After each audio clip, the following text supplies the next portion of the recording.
months of uprising, the violent repression of protesters continues. Some say that in some areas, such as the city of Homs, is closer to a civil war. Let me remind you of our guest tonight. Osama Edward is a member of Syria's main opposition, the Syrian National Council. In Cairo, Haitham Maleh is a Syrian human rights activist. In London, Jonathan Paris is a Middle East analyst at the Atlantic Council of the United States. And joining us now on the line from Moscow is Andrew Osborne. He's the Moscow bureau chief for the British newspaper, The Daily Telegraph. Good evening to you, Andrew, and thanks for joining us. I wanted to talk to you because Russia has been, some might say, quite stubborn when it comes to taking action against Syria. The rest of the international community, including now the Arab League, all pushing for tougher sanctions. Some countries, such as France, calling for more than that. Why does Russia remain so opposed to any action against Syria? That's right. I mean, Russia is totally opposed to any action whatsoever, and has really tacitly been very supportive of the Assad regime, with which Moscow has had very strong links for many years. I mean, there are a number of reasons, but one of them is that, of course, Russia sells arms, sells weapons to Syria. A lot of money is involved in those contracts. It lost a lot of money when the Gaddafi regime in Libya collapsed, for example, and it doesn't want to step on the same rake, as they say in Russia. It doesn't want to be in the same position where it's spent years cultivating this regime, doing business with this regime, and then seeing all that lost and seeing Western competitors come in. That's one reason. And the other reason is that, frankly, it's an ideological reason. I mean, Russia believes in a kind of a multilateral, multipolar world. It doesn't like the United States and the West kind of throwing its weight around. And it believes that the West is trying to achieve regime change here, and it's absolutely opposed to that. And it also feels tricks over Libya. In the UN earlier this year, Russia decided to abstain on that vote, which was ostensibly to allow a no-fly zone over Libya. And of course, we saw what happened, and Russia feels betrayed by that, and is now, if you like, hardened its position, and is saying that it will not sign up to any new sanctions in the United Nations upon Syria in any circumstances.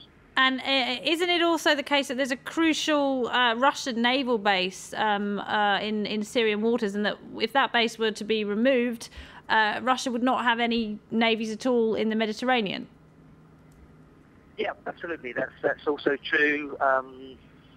The base is a real asset for Russia, a strategic asset, and it uses that base to maintain and service its ships. And yes, it is its only Mediterranean base. So yes, indeed, it doesn't want to lose that. And I think another reason is that, I mean, you have to remember that Russia itself is a de facto one-party state, and it's very nervous.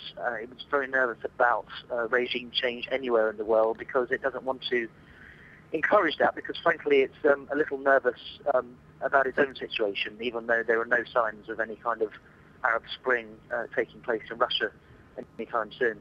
So there are military interests to protect, there are economic interests to protect. Do those interests outweigh the risk that Russia might find itself completely isolated on the world stage with regard to this issue? I mean, even China has been more neutral than it is usually over this issue, hasn't it? Yeah, I mean, I don't think. I think we've seen that Russia is not particularly interested or that bothered actually about what the Western perception of Russia is right now. I mean, Russia, which I should point out, is in election season. There's a parliamentary election next month. There's a presidential election next March that Vladimir Putin is expected to win. And frankly, this kind of anti-Western stance goes down very well among ordinary Russian voters, this kind of nationalism and so on.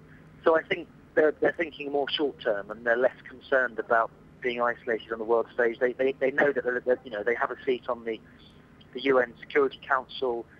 They do usually coordinate their moves with China, and I think they're in a very intransigent mood and very protective of President Assad. And even though they have received members of the Syrian opposition in Moscow, those meetings have not been successful.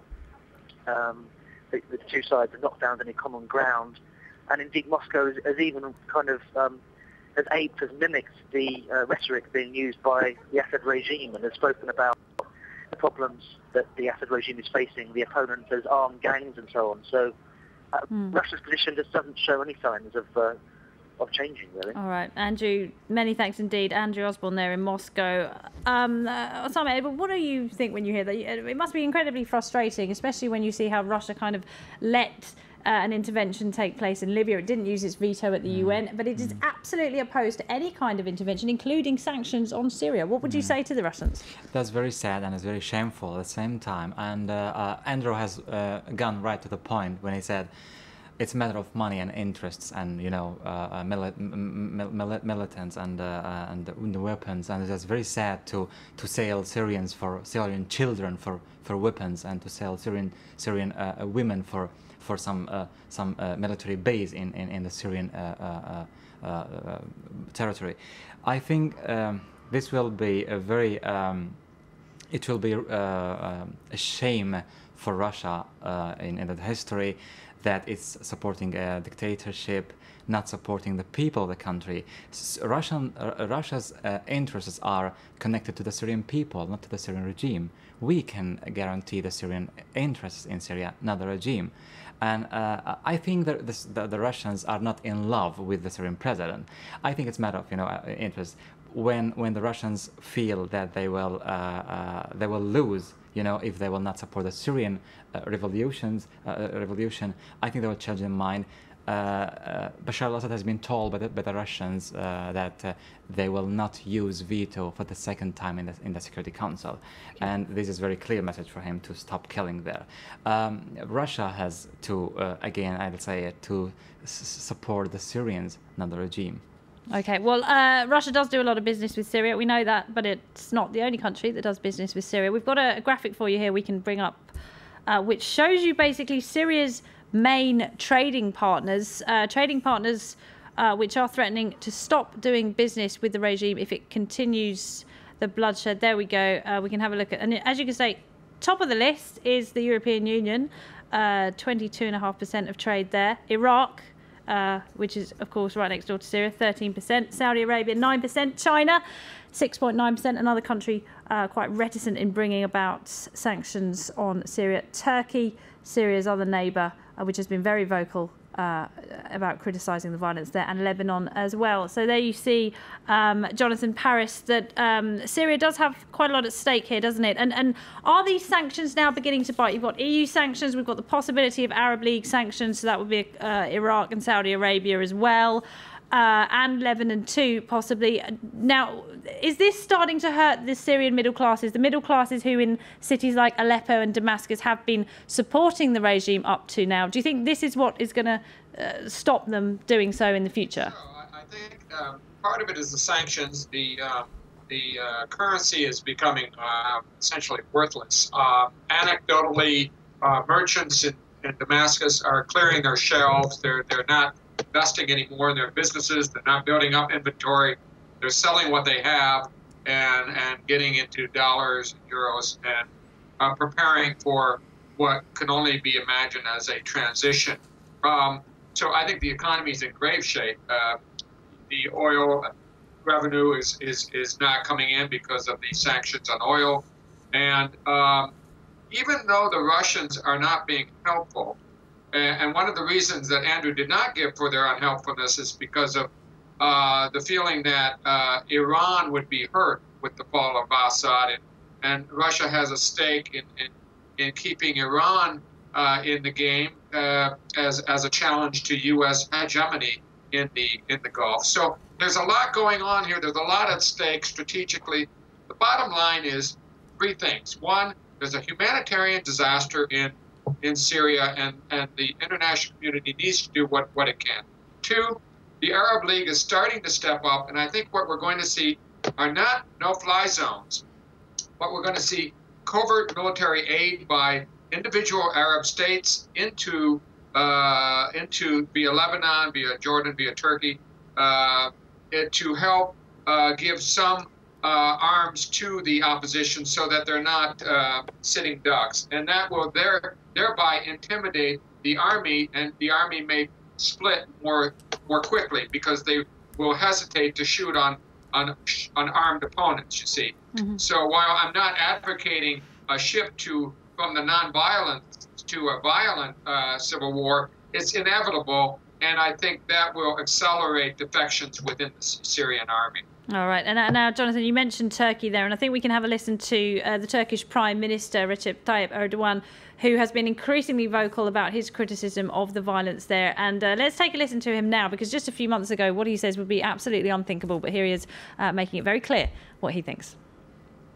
If you want to see somebody who has fought against its own people until death, look at Nazi Germany, look at Hitler, Mussolini, Romania's Ceausescu. If you don't draw lessons from these, then look at the Libyan leader who was killed just 32 days ago after pointing guns at his own people and using the same expressions as you.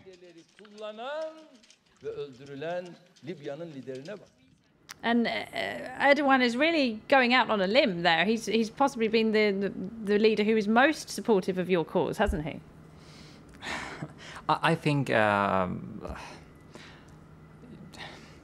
not say like this is the end of every dictator.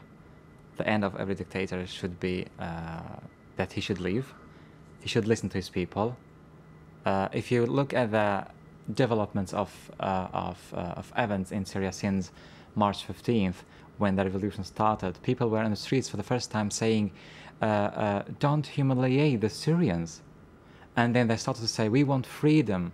And when the regime went on killing them, shooting them, they started to say, "We will topple the regime." And later on, they asked on the 28th of October, they said, "We want international protection." Previously, in the 8th of September, they said, "We need the no-fly zone." And then, if you see how did the Syrians act whenever the Syrian regime killed them and tortured them and arrested them. Now we are talking about 6,000 or 7,000 people have been killed. We are talking about 70,000 people have been arrested. Many have disappeared. We don't know where are they. So we are talking about, you know, a long march. I'll say like that. So if the regime should have, if the regime have listened to its people from the beginning, I think it would not be like this. It didn't listen. Now it should leave very openly, very directly. It should leave. Now your chances look pretty good, don't they? If you look around the region, Gaddafi's gone, Mubarak's gone, Ben Ali has gone, and now even Saleh in Yemen appears to have gone anyway. He's agreed to step down for now. If you look at the odds of probability, the chances do look good. How long do you think it can continue like this? You know, maybe the question should be what's going to be done next, and then we can see and we can realize. I think at the next period of time, what will be if I just phrase it another, what will be the thing that brings down this regime? Will it be military intervention? Will it be sanctions? What do you think will happen? That's what I'm gonna talk about. I think the next period of time, the Syrian National Council, along with the Arab League and the European Commission, now they are discussing in depth what's gonna be done next. I think the next will be the more economical sanctions, more diplomatic or political sanctions. Then they will move the issue, the Syrian case, to the Security Council. There is now it's being discussed. A new draft for a new resolution is going to be discussed to be discussed in the UN, and then we will see there what's going to happen. Do you see parallels with Libya, and would you like a similar thing to happen as has happened in Libya? No, really. Personally, I don't want to see my country destroyed and bombed and attacked. But remember the UN resolution, 1973, it was to protect civilians. The UN pledged to protect civilians in Libya. That was their mandate. Not a single soldier set foot in Libya. That's what happened. Why would that not happen in Syria? Exactly. That's what I told you. Now we should emphasize now as the Syrian Council. Now we should emphasize on the Arab League's economical sanctions and imposing more sanctions against the regime, and then we will discuss later what's going to happen in the Security Council. Okay. Now let's talk a bit about what a post-Assad Syria might look like. I've got a report here from the International Crisis Group that was out today, and it says there are a series of things that need to be taken into consideration. One of them is the fate of the Alawite community. Now, of course, this is the class that President al-Assad belongs to. They're a minority in Syria, but they've ruled the country for 40 years now. What will happen to those people? I belong to a minority myself. I am Assyrian. I am Christian. We are not afraid. We are very enthusiastic. We're very excited and to do more and more for the revolution. We don't feel threatened. Yes, of course, I can't deny that there is some fears, in the area, because the regime has lied for 40 or 50 years on us, we as minorities. If the regime will leave, then the minorities should be killed. And this is not truth, of course not truth. That's why we are, as Christians and as Assyrians, we are in the revolution, and we are represented in the Syrian National Council. 1 out of the 7 leaders of the Syrian Council is an Assyrian Christian. And that gives us, much more confident that we should go on. I think the Alawites are a part of Syria, very important part of Syria. I can't guarantee, because somebody would say, okay, if you are a Christian, you are a minority, you need maybe some guarantees. We will say the guarantee for all of us will be a new constitution built on the democratic, secular, civil country or civil state. As in Tunisia. Exactly. That's what will protect all the minorities. I'm a Christian. I want to practice my as a Syrian who belongs to, we are the most ancient people of Syria, indigenous people of Syria. So the constitution will guarantee my rights and keep me safe and alive in that country. Not people. So people change, but the constitution is there. All right, Osama Edwards, it's a positive outlook, and one I'm sure a lot of people hope very much will come true. Thank you very much indeed. Thank you also to Haitham Maleh in Cairo, to Jonathan Paris in London, to Andrew Osborne in Moscow. Thanks to you, of course, for watching. That's it for tonight's debate. Tomorrow, The World This Week, we'll be rounding up all the top news stories of the past 7 days, so don't miss that. Until then, though, goodbye.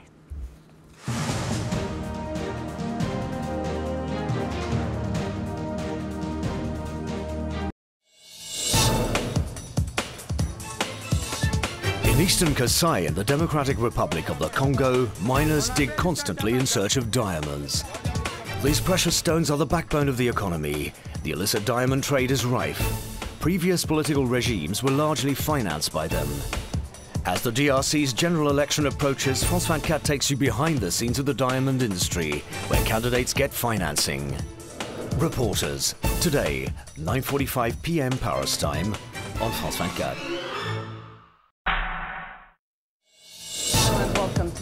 For full coverage of the week's most important news from around the world. This edition of The Week in Africa. In-depth reports on current events in each region, the latest developments and analyses. Everything you need to know about international current affairs, 6:40 p.m. Paris time, every day on France 24.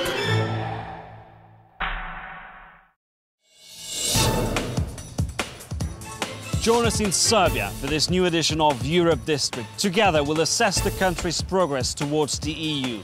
We'll ask the President of Serbia, Boris Tadic, whether he's ready to resume talks with Kosovo.